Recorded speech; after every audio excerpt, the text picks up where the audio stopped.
Well, it's good to see everybody this evening. Glad somebody got here and put some extra wood in the stove before we all got here. I hear some of the old folks used to talk about when the little country churches, and their heat was a potbelly stove right in the middle of the auditorium, and keep that thing stoked with wood or coal back in Tennessee. And I believe it because I've been to some of those places. But maybe we take for granted what we have sometimes. All right, we're going to be studying in Hebrews 5 tonight. Before we begin this part of our study, Ralph, would you lead us in a word of prayer for us?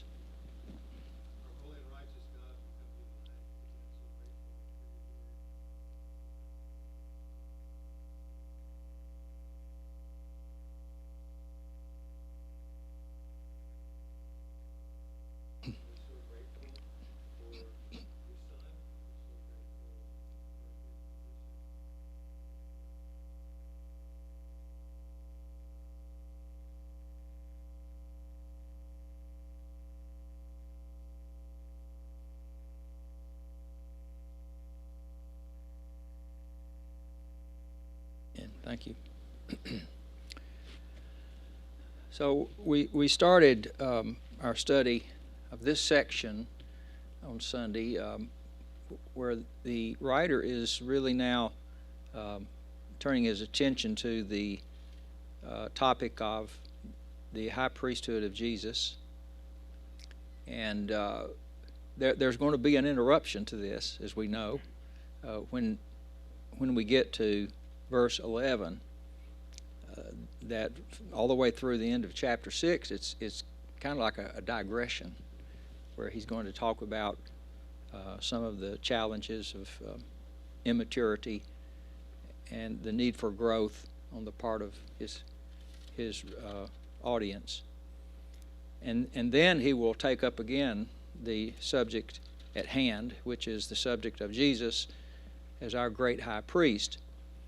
And so here we see the outline of what we're studying right now. And at the end of chapter 4, where he goes into this discussion, it's really set forth as a reason. It's an appeal to the readers to be encouraged and not give up, to hold fast the confession of their faith. The idea of hold fast our confession, let us hold fast our confession, is the idea of commitment. And the confession is an expression of commitment. And that's what's at stake here, as we know in reading Hebrews, as he's writing to these people. As he says in verse 16, we can draw near with confidence to the throne of grace. So there's another important theme in Hebrews is our access to God. So many ways to say these things, but one of the great themes of the book of Hebrews is that the gospel, that Christianity, is all about our access to God. And a big part of that access to God that we have is because Jesus is our high priest, and so we can approach the throne of grace confidently and with boldness, and receive mercy and find grace to help in time of need. So Sunday we spent a good bit of time in our class talking about Aaron.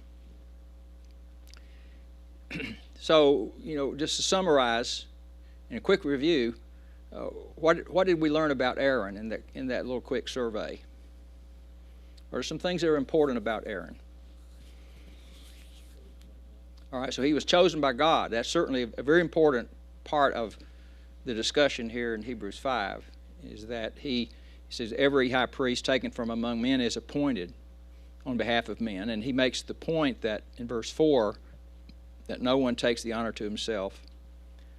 He has to be called by God. And that's an important principle, as we're going to see as we make our way through these opening verses. What else do we learn about Aaron? All right, he was not perfect. And Aaron he's just a good example of every single man who ever served as high priest. In fact, I would say that these first 4 verses of chapter 5 are really not about Aaron. They're really about every high priest. These are qualifications of the high priesthood in general. Aaron just happens to be one of those, and more importantly, he was the first one. And he mentions Aaron in verse 4, that Aaron was called by God to be the high priest. And so he didn't take it to himself. But the point is, no high priest could. This was a role, this was a responsibility that God called these people to. This, in other words, it was by his authority and by his choosing. What else do we see about Aaron? We see a lot of his flaws in the record there in the Old Testament. We see a lot of the inherent weakness. I want to keep that in mind, because that's one of the things that the writer emphasizes here, is just the weakness that we have because we're human beings, and the high priest shares in those. He's no different from he was no different from the rest of the people. He was a human being. Okay. So we see him when he gave in to the people to make the golden calf. His sons were no better, and so forth. And so because of those flaws and those weaknesses that inevitably led to sin, what was the priest required to do in order to fulfill his ministry? All right, so there were the provisions in the law, all right, for the priest and his family to offer sacrifices for himself, as well as for the people. In fact, that took place first, because there would be no point in the priest going into the Holy of Holies and attempting to intercede for the people and offer sacrifice on their behalf until he himself first had sacrifice made for himself to put him in a position of being cleansed from those defiling things. So we see all of that in the case of Aaron. Of course, when you get to Leviticus 16, now it's the law, and now it's speaking in terms of the high priest in general. It's not even referring specifically to Aaron anymore. But Aaron is a good example, and the reason I wanted to spend some time in that, because what we saw in those narratives there, the historical account of the Old Testament about Aaron and about the high priest, provides a great background to what we're going to read right now as we go into chapter 5, the qualifications of the high priest. So let's read the first 4 verses. For every high priest taken from among men is appointed on behalf of men in things pertaining to God, in order to offer both gifts and sacrifices for sins. He can deal gently with the ignorant and misguided, since he himself also is beset with weakness. And because of it, he is obligated to offer sacrifices for sins, as for the people, so also for himself. And no one takes the honor to himself, but receives it when he is called by God, even as Aaron was. So I've provided my outline of this. Maybe you want to outline it differently, and that's okay. But I have 5 things here that I think are important to take away from what is said here. And the first is that the high priest is taken from among men. And so the question I have then is, why is that important? Why does the writer even have to say that he's taken from among men?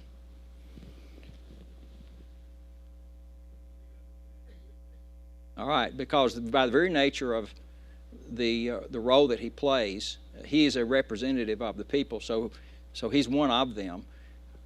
And of course, the writer is also setting the stage for what he wants to say about our high priest, Jesus, and that he also lived among us and took on human flesh. And so he can represent us and he can sympathize with us. So he's taken from among men.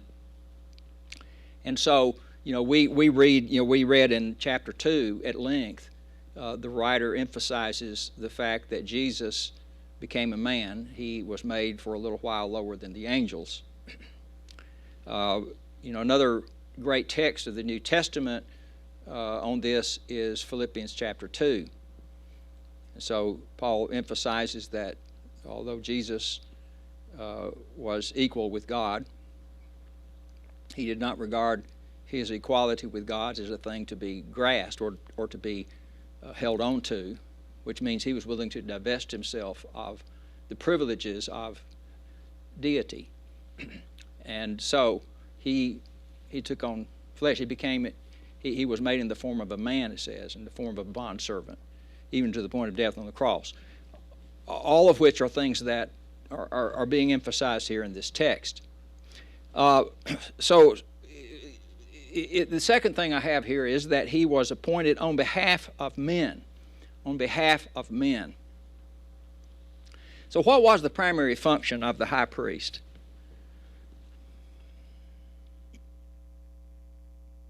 What does verse 1 tell us, actually? He has a pretty good summary here at the end of verse 1.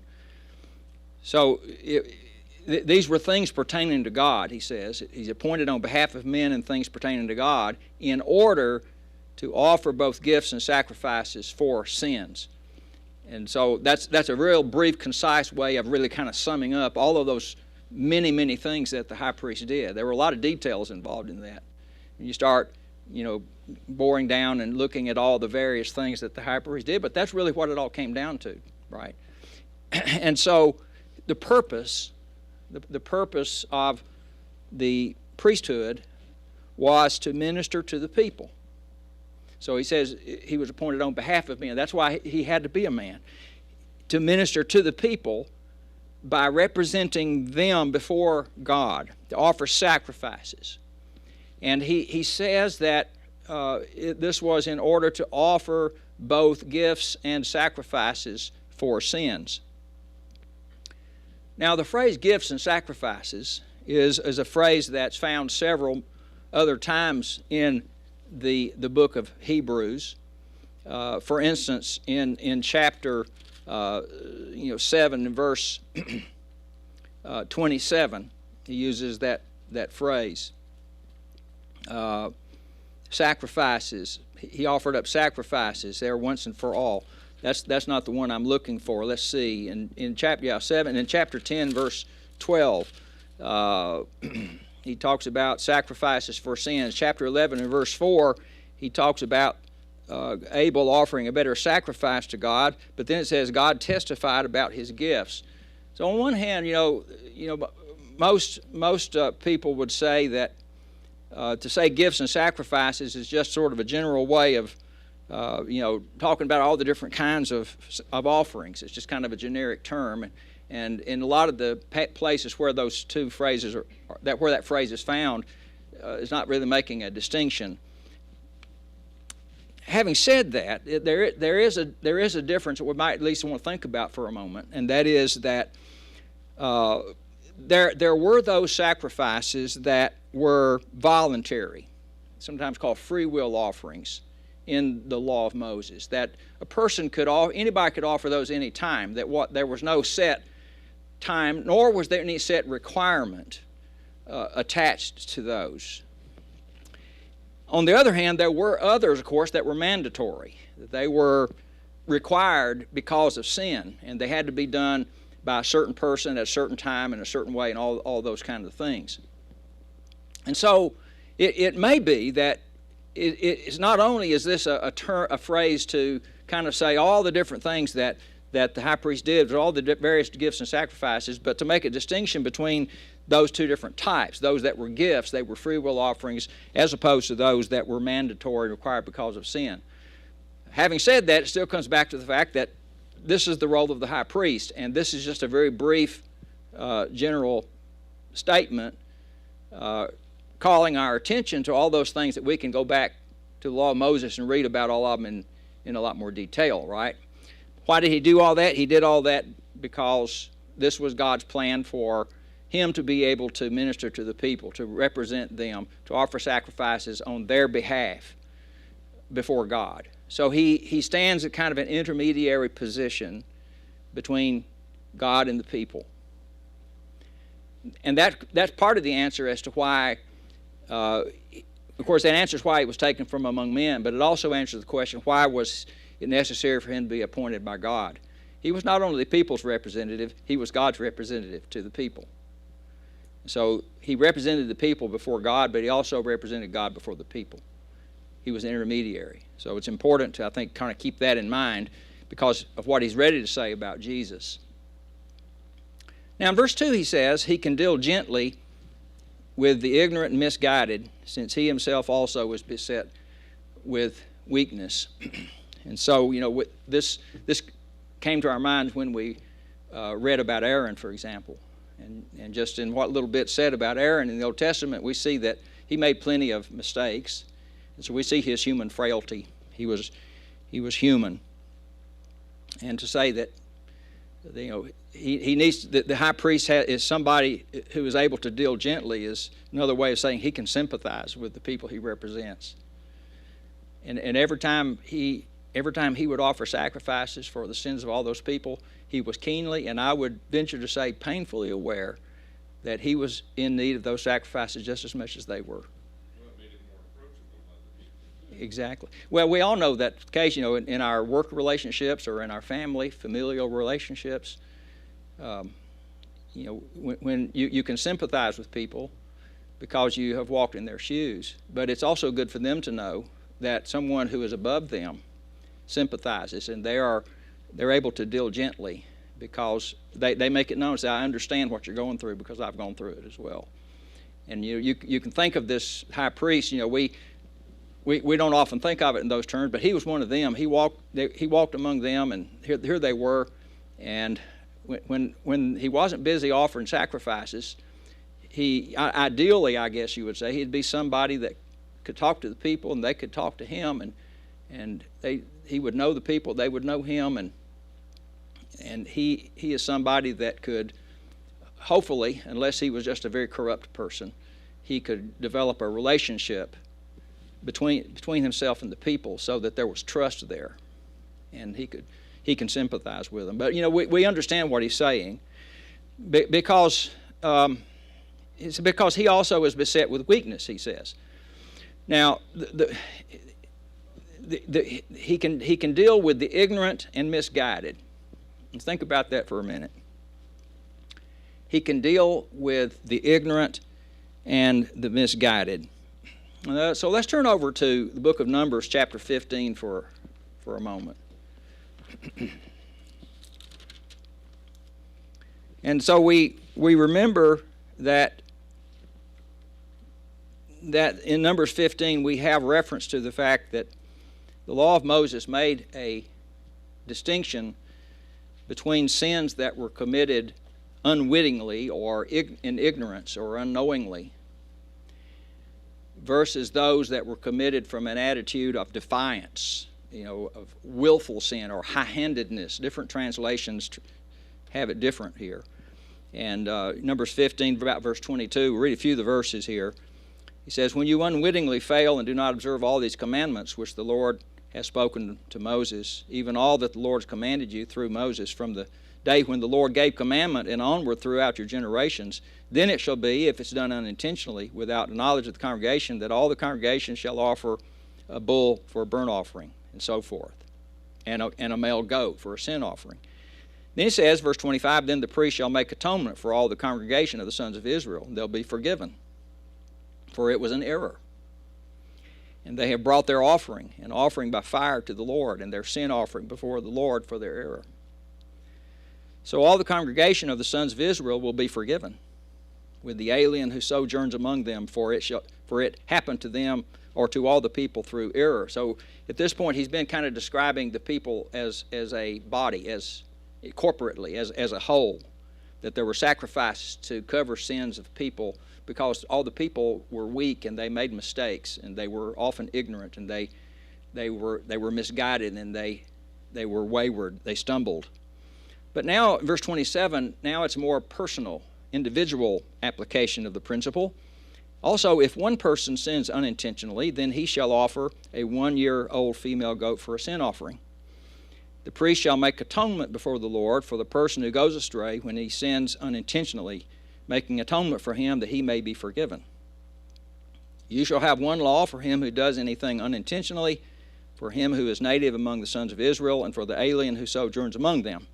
But the person who does anything defiantly, whether he is native or alien, that one is blaspheming the Lord, and that person shall be cut off from among the people, because he's despised the word of the Lord and has broken his commandment. That person shall be completely cut off. His guilt will be on him. Now in Hebrews 5, when the writer talks about the fact that the high priest is someone who is able to deal gently with the ignorant and misguided, and he's able to do that because of his own weakness, we go back and we think about what all of the sacrifices were for. The sin offering was for people just in that very situation. Because you see, what he's describing here about the high priest is the human condition of the high priest in general. He had all the same weaknesses that everybody else had, the weaknesses that were inherent in being human, weaknesses that would lead to sin over and over again. But you see here in Numbers 15, it distinguishes then between those kinds of sins, the unintentional sins, the sins of ignorance, the sins of being misguided, versus the one that's just done out of a rebellious attitude. Two things then to think about, or three I want to make. One is God considers the sinner's heart as well as his actions clearly in this. And so, to whom was forgiveness made possible? For whom was forgiveness made possible then under the law? Based on this reading we just had. Well, it was offered to the sinner who sinned out of ignorance, out of being misguided. He's made a mistake. But for whom was there no sacrifice? There's no sacrifice for that person. The person who has become a rebel, the person who has closed his heart against the Lord and is defiant against the Lord, there's no sacrifice for that person. So here's the other point I want to make, and let me just ask you this question then. How does that especially apply, do you think, to the situation of these Hebrew Christians that he's writing to? Where are they in this continuum? Is there still an opportunity for them to make a correction regarding the direction they're headed before it's too late? Because that's the whole point of the letter, isn't it? You think about this. Here they are. I mean, they have. It's very clear that they have started down the path of unfaithfulness. That they're at risk, and there's exhortation after exhortation. It's like they're at a crossroads at this point. And, the door is still open for them. And so it is still possible for them to renew their commitment to God. That's why the appeals are made. Take care, he says. Pay attention to these things, he says. But because if they don't take advantage of this opportunity, then they're in danger of going so far that their heart becomes hardened by the deceitfulness of sin, to the point where there is no longer what? A sacrifice for sin. Are those words found in Hebrews? They sure are. If you go back to chapter 3 and verse 12, here's one of those exhortations, one of those warnings. So he says, my brethren, take care.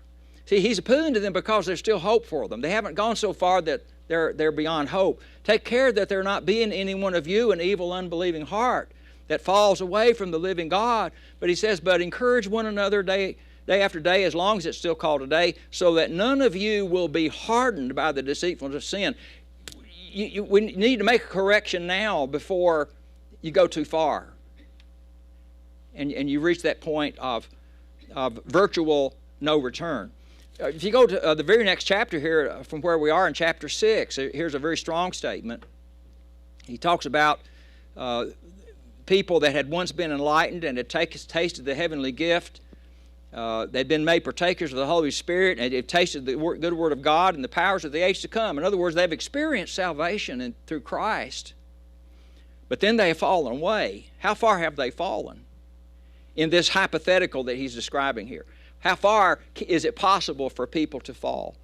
To the point, he says, where it's impossible to renew them again to repentance because they have crucified to themselves the Son of God and put him to an open shame. There may have been some, undoubtedly there were some that had already come to that point. I say hypothetical. It's only hypothetical for certain people. For some people, that was probably already a reality. But he's warning the people for whom there's still hope. You need to stop this trend now before you get to that point. What does he say in chapter 10? In verse 26, if we go on sinning willfully after receiving the knowledge of the truth, what does he say? He says there no longer remains a sacrifice for sins. And so there's the very principle that we see in the Old Testament, and what the writer has done is he is reminding the people of this principle of the Old Testament where the high priest was concerned. The high priest could help the people only so far. He can only do so much. Because if a person had just decided to be a total rebel against God, there was nothing for that person. As long as he stays in that frame of mind, there is no way.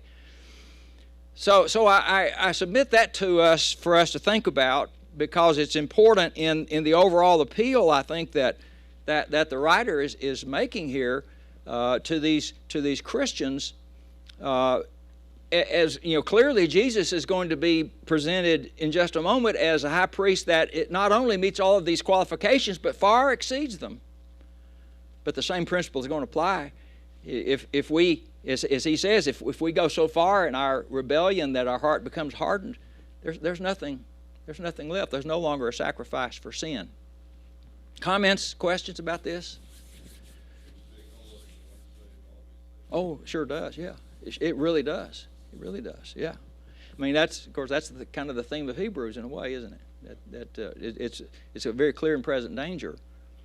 It's also, I think, important to acknowledge the overall context too, because that is exactly what you would. It's impossible for you to return. That's exactly what I would say to somebody who I was afraid of that happening to. Right? Mm-hmm. I would say that. I would say it's impossible. It's impossible mm-hmm. for you to return. If you continue, it's going to be impossible for you to return. Yeah. But of course, from the perspective of God, it's not impossible right. for them to return. Yeah. But that is exactly what I would say to them. Yeah, and I think, of course, that's, like I said, it's a very strong and powerful way to get someone's attention. He's describing a condition. As long as it persists, it's impossible. As long as you have that kind of heart. I relate these statements. I think they very much apply to what Jesus talked about in the Gospels about the so-called unpardonable sin. People sometimes wonder, is there some particular sin for which there's no forgiveness? Well, it's just this very same thing. It's an attitude. It's an attitude of defiance against God. If I turn my back against God and say I don't want to hear it anymore, well, there's no forgiveness for that. There is nothing. And it's interesting that over in Numbers 15 he used that very same expression of blasphemy. Okay, let's move on. So he says then, because of this, he's obligated to offer sacrifices for sins as for the people, so also for himself. We saw that in Leviticus 16. So then he says he must be called by God, and we talked about why that's essential. And so that's kind of the segue now into the last part here, as it now turns attention to Jesus. So let's begin reading in verse 5. Read through verse 10. So also Christ did not glorify himself so as to become high priest, but he who said to him, "You are my son, today I have begotten you." Just as he says also in another passage, "You are a priest forever, according to the order of Melchizedek." In the days of his flesh he offered up both prayers and supplications with loud crying and tears to the one able to save him from death. And he was heard because of his piety. Although he was a son, he learned obedience from the things which he suffered.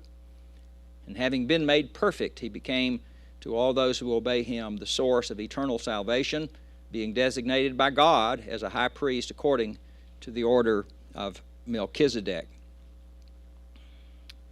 So, the very first thing that he says now when he turns his attention to Jesus to show how Jesus is more than qualified is to say, well, Aaron was called by God to be high priest, and the same with Jesus. Jesus did not glorify himself to become high priest. So how did he become high priest?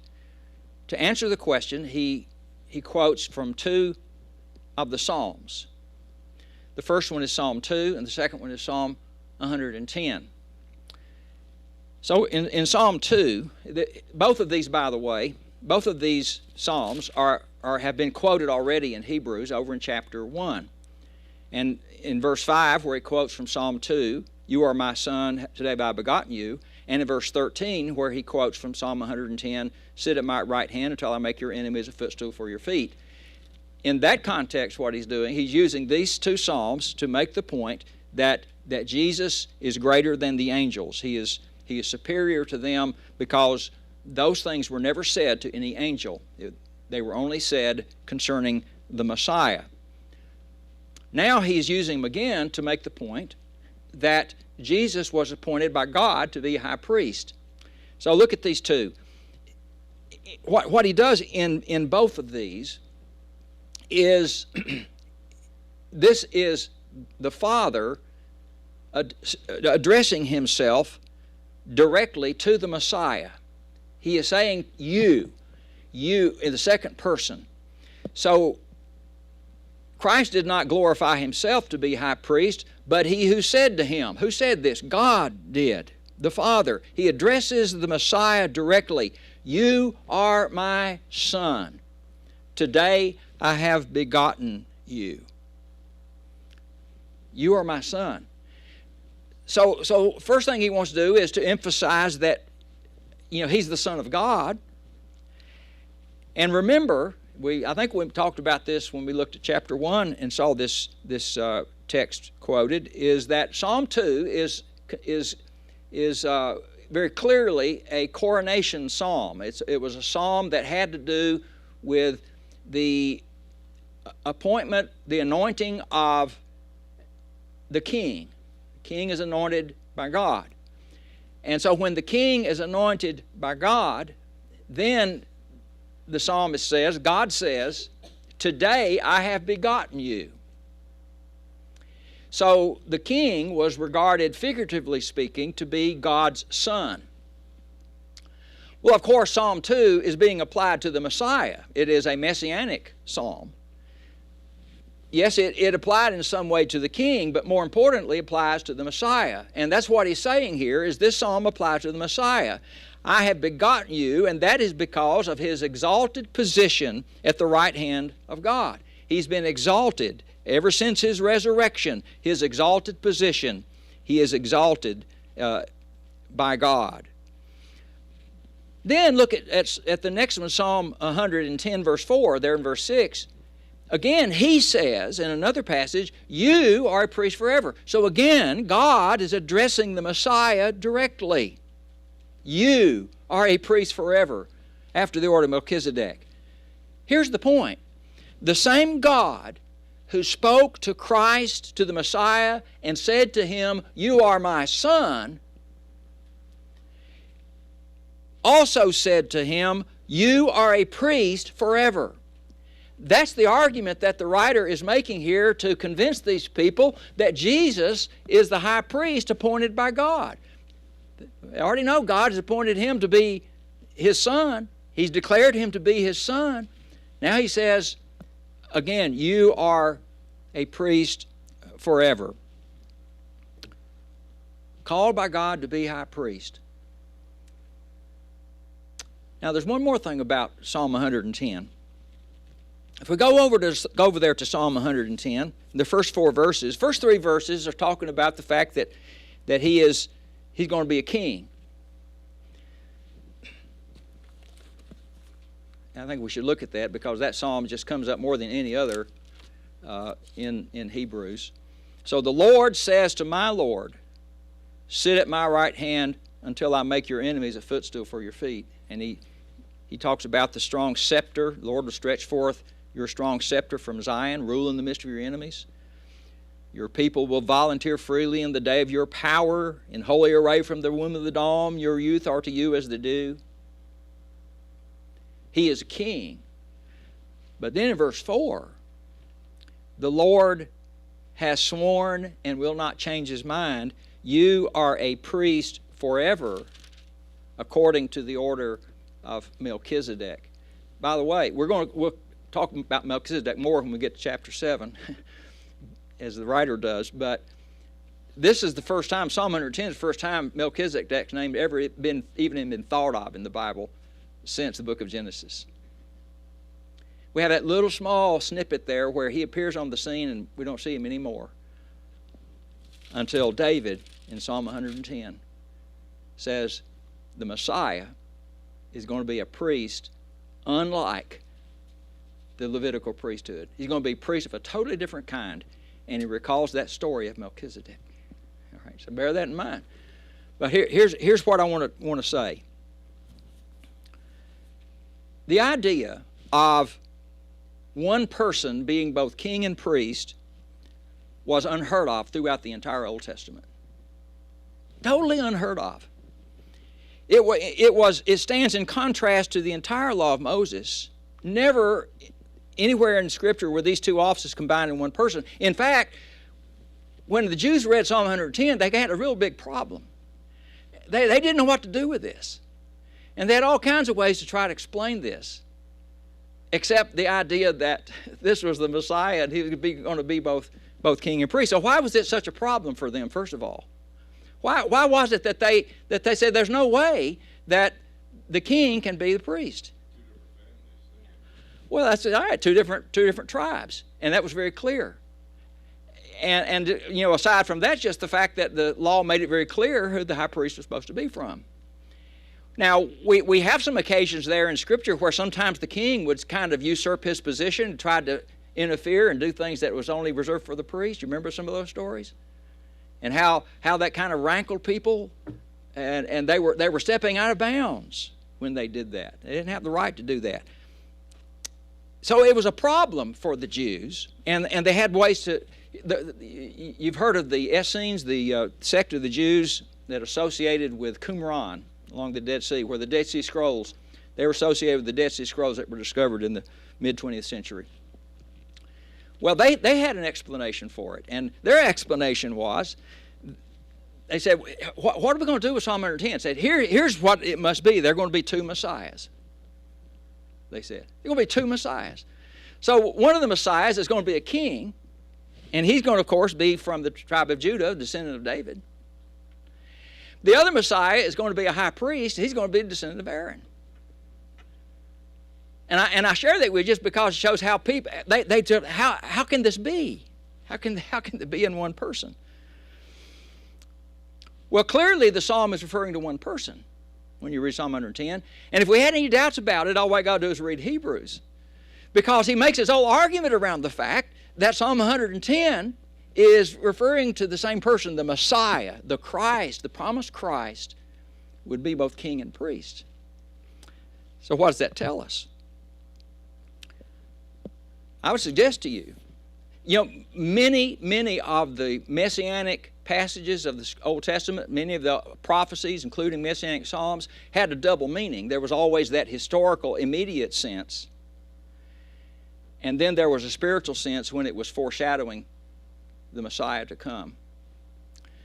With Psalm 110, the idea of both offices in one person, it's not rooted in any historical Old Testament situation, which says that it almost certainly is a direct messianic prophecy. It always was talking about the Messiah and only the Messiah. No wonder the writer of Hebrews uses it so much. Comments about that?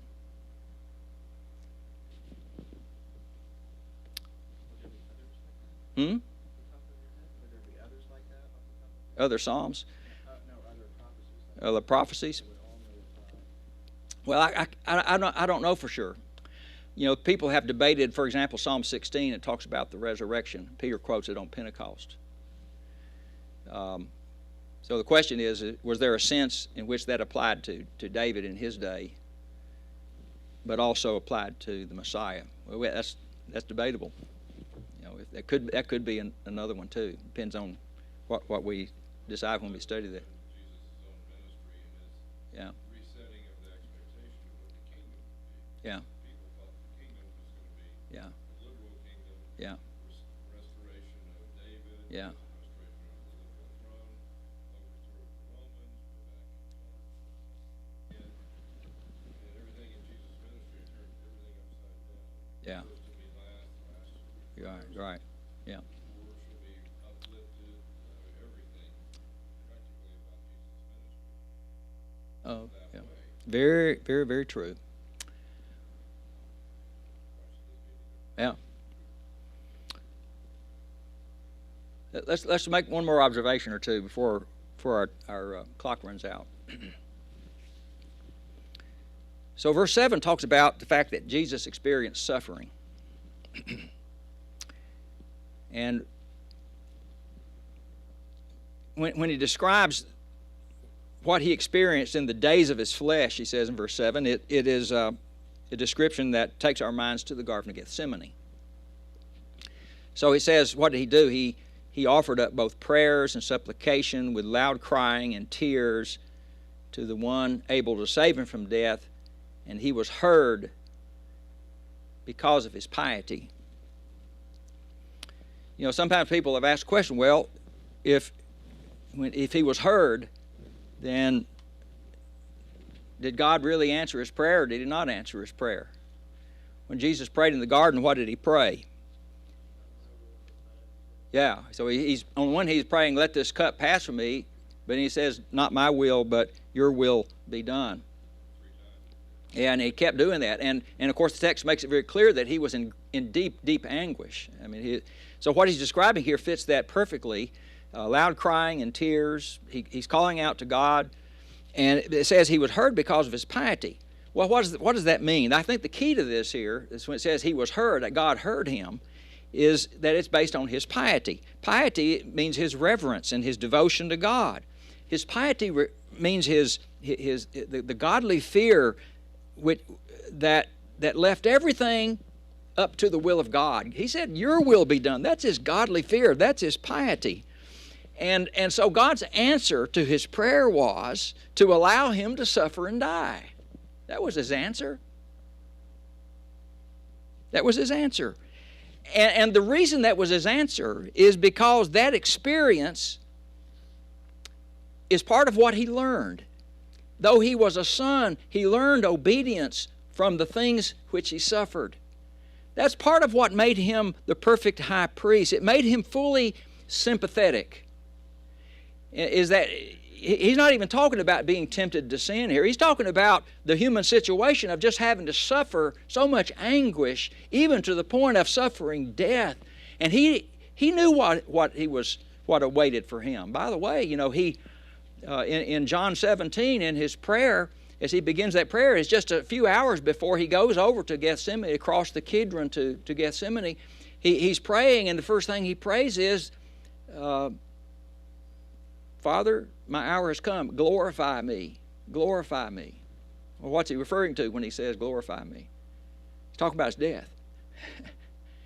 And again, it shows his godly attitude, his piety, that he was leaving things in the hands of God, and he knew that all this was to fulfill God's purpose.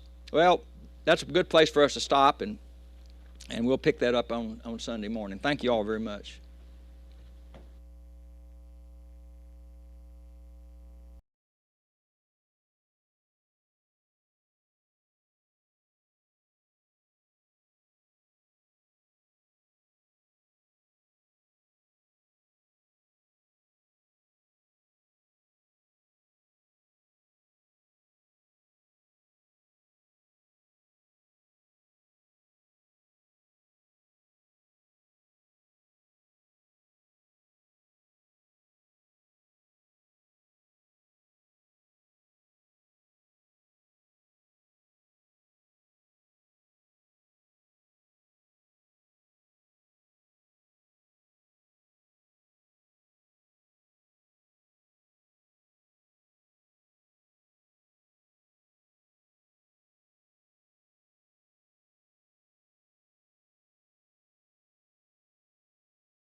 62. Number 262. Be the song after the invitation. Before the invitation, open up inside the front cover. We'll sing Psalm 19.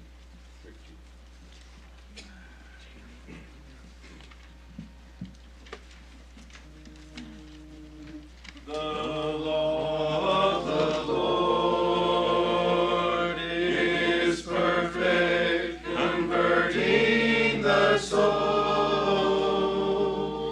The testimony of the Lord is sure, making wise the simple. More to be desired than gold, yea, than much fine gold. Sweeter also than honey, and the honeycomb.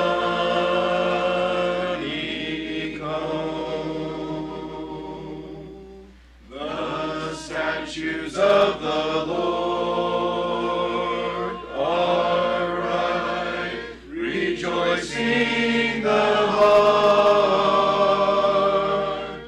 The commandment of the Lord is pure, enlightening the eyes. More to be desired are they than gold, yea, than much fine gold. Sweeter also than honey, and the honeycomb.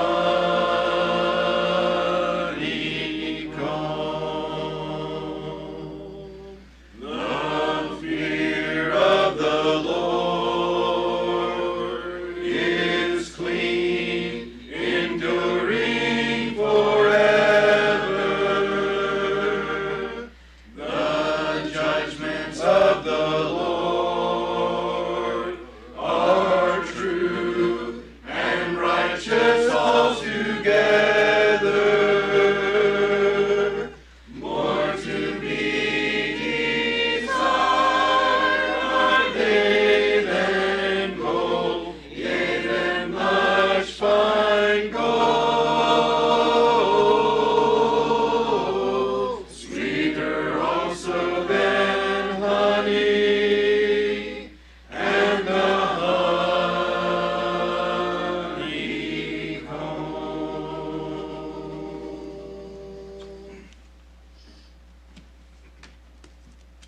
Rises and the sun goes down and hastens to the place where it rises. The wind blows to the south and it goes around to the north. Around and around goes the wind, and on its circuits the wind returns. All streams run to the sea, but the sea is not full. To the place where streams flow, there they flow again. All things are full of weariness, a man cannot utter it. The eye is not satisfied with seeing, nor the earth filled with hearing. What has been is what will be, and what has been done is what will be done. And there is nothing new under the sun. Is there a thing of which it is said, see, this is new? It has been already, in the ages before us. There is no remembrance of former things, nor will there be any remembrance of later things yet to be among those who come after. This really puts your life in a different perspective. All these things in this world that we're so just surrounded by and concerned with, it's all vanity. It's all worthless. It's all without meaning. Let me ask you a question. What did you wake up today thinking about? What consumed your mind for most days of your life?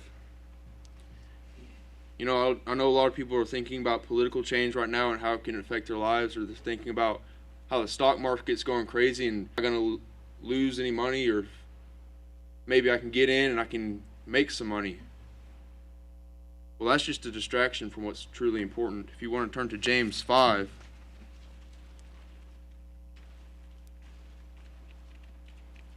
writer says in James 5, starting verse 1. It says, "Come now, you rich, weep and howl for the miseries that are coming upon you. Your riches have rotted, and your garments are moth-eaten. Your gold and silver have corroded, and their corrosion will be evidence against you and will eat your flesh like fire. You have laid up the treasure in your last days." You know, we spend our whole lives trying to just laying up treasures, trying to get more money, more material possessions, and it's all worthless. You know, when I first learned about Ecclesiastes and of vanity of vanities and how the world is vanity, I was in middle school in Dad's class. We were learning about the wisdom literature, and I just started working. I was trying to get a new PlayStation. I was